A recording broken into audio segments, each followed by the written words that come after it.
السلام علیکم ملګرو راغلی و د عمردو سب ډیویژن دفتر ته د وابډي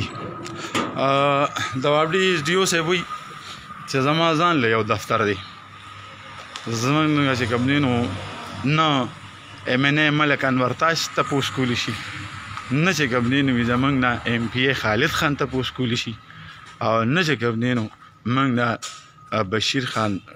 زوی چې کوم دی ډېر تکړه دی هغه خو ته کله ناکله تپوس کوي خفه نه شي هغه نه خبرېږم خو لکه هغه هم پکې یاد کړی دي چې نه موږ نه هغه تپوس کولی شي او زمونږ چې کوم دی نو خپل دفتر دی او کیدای شي چې زه وایم چې دا وابډې د اکسین صاحب هم یاد کړي چې هغه هم موږ نه لکه تپوس نشي کولی نو که څوک او دی وی رویلېږي ځکه چې دا دی ډیوټۍ ته وخت ورنږدې شو خو دی وایي چې نه ما نه څوک تپوس نشي کولی